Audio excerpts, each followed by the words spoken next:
because thou hast kept the word of my patience, I also will keep thee from the hour of temptation. That word is temptation or trial or testing, which shall come upon the whole world to try or test them that dwell upon the earth. You can't miss this. If you're honest, you can't miss this. The Scripture said, I will keep thee from the hour of temptation, trial, or testing, which shall come upon the whole world. This is not anything minor. This is not anything local. He says this thing's going to happen around the whole world. And yet there's a certain people that are told he will keep them from that hour, which shall come upon the whole world. Now, many people will say, well, this teaching of the rapture, the Bible doesn't really say that he's taking them out of the earth. He says, I will keep thee from the hour of temptation. In other words, he's going to just carry you. He's going to protect you through it. Now, how many have heard that? You're not really going to go up in the rapture. You're just going to be protected. The faithful are going to be protected through it. But see, in the Greek, when he says, I will keep thee from the, that word keep thee means he's going to take you out. He's going to take you out. There's no other way to say it. He's going to remove you from this period of testing. Out of. The ark, very good symbol of what God's going to do to carry us above. But how many people escaped? 8. Only 8 people. Even though for 120 years Noah preached, and he preached, and he preached, and the ark even waited. What was it? 1 or 2 weeks before the door shut. Was it 1 week? Remember, he was in the ark, and he didn't close the door. God closed the door. God's mercy and grace waited to see if anyone would come. It was already raining when he shut the door. What? Wasn't it already raining? It was not raining yet. No. He got in the ark. He was ready to go, and he was waiting for God to close the door. And I think it was a whole week. And you know what's interesting? 1 week is 7 days, which 7 years, right? Which is the tribulation. Whole tribulation period is 7 years. But the ones in the ark, they were already in the ark before the 7 years was up. See that? Nobody came. So he says, because thou hast kept the word of my patience, I will keep thee from the hour of temptation, which shall come upon all the world. Why is it coming? To test them. To dwell on the earth. Who's he going to test? The ones that aren't going in the rapture. Anyone that isn't going. See, the ones who have proven themselves in this walk of faith, in their believing the promise. The ones who watch for his coming, they have proven themselves. He's going to protect them. The rest of them have to be tested. Then he said, behold, I come quickly. Hold that fast which thou hast, that no man take thy crown. Notice that you already have a crown. The Scripture infers. Some people, I've heard some people say, I'm afraid when I get to heaven, I won't have a crown. No, everybody has a crown that's going. You already have it. But look, you can lose it. He said, hold fast that no man takes your crown. That infers that you could lose it.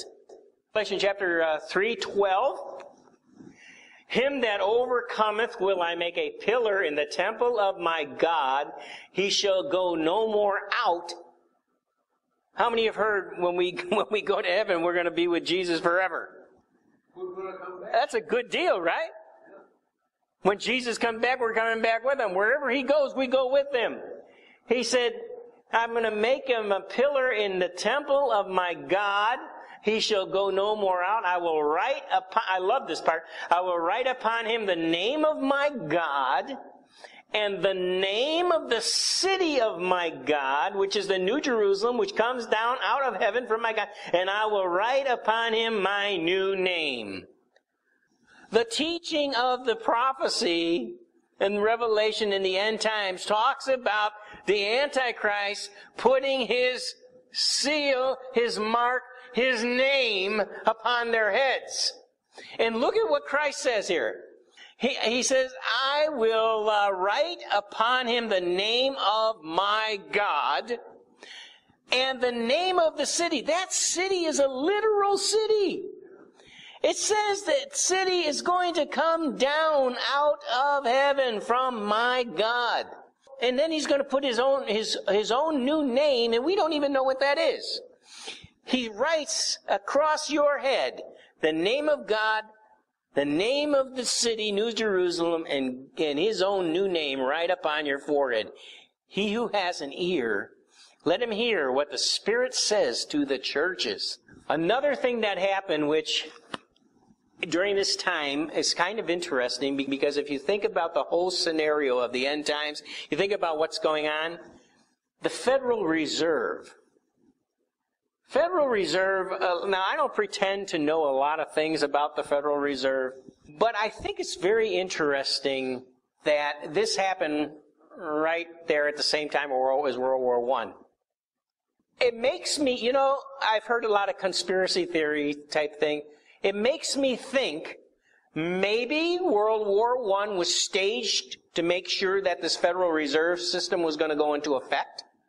Maybe that's why we had World War I to begin with.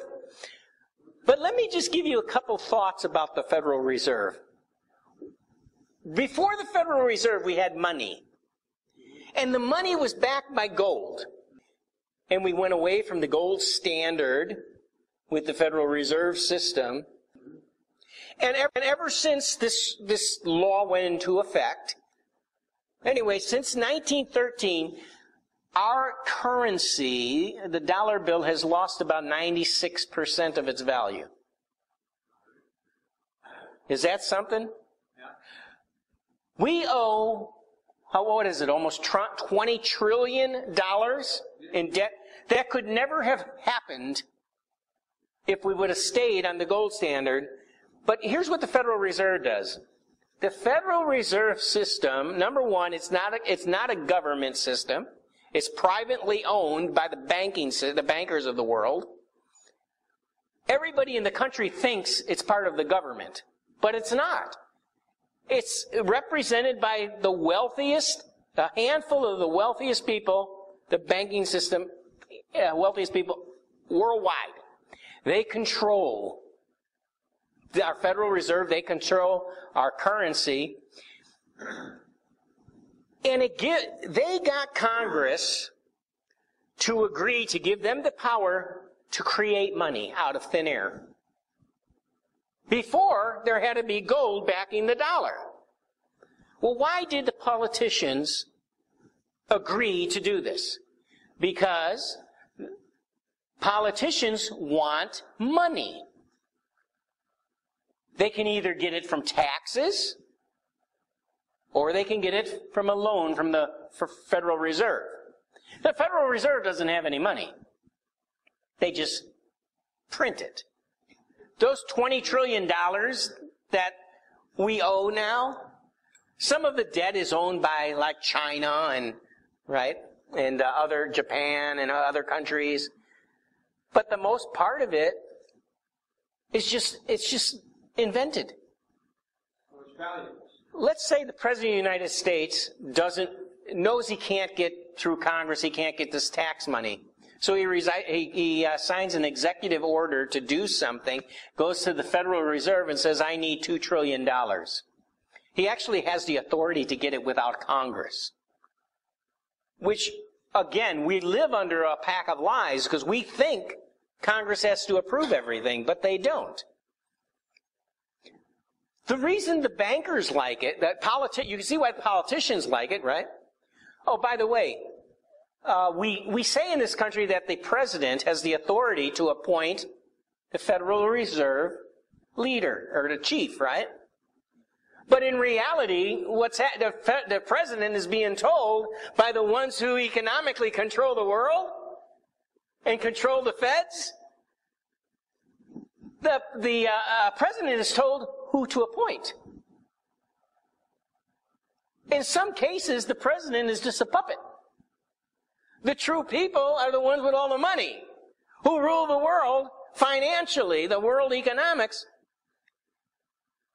And when I say they invent money, here's what happens. The president says, I'm gonna use it very simple. Let's say, because he could ask for $1 trillion and boop, they just write a check for $1 trillion. They didn't have $1 trillion in their bank account. They just wrote out a check. It doesn't really exist. But let's put it down to things that we can think. Let's say we get a check for $1,000 from the Federal Reserve. Let's say President Obama gets $1,000. It could be $1 trillion, it could be 10 trillion, or whatever. He gets $1,000. What does he do with it? Before he leaves, he goes there, he gets the check. Before he leaves, he deposits it. Where does he deposit it? In the banking system. So they have a checkbook. They write the check. Now, of course, it's all done on computers. It doesn't really, right? It's not really a check but so they write it. I'm just giving you this illustration. They write a check. They hand him a check for $1,000. Before he leaves, he puts it in the bank. Into the account. So now the bank has $1,000 they didn't have before. No money because the Federal Reserve didn't have any money to begin with. So they wrote out a check and then he deposits it into the banking system, which is headed up by the Federal Reserve. So now the bank has $1,000, just using $1,000. So John comes and he says to the banker, he says, I want to buy a car. And the car is going to cost $10,000. And the bank says, well, you're in good shape because someone just deposited $1,000. Well, John says, well, that's not going to help me. I need $10,000. And the banker says, whoa.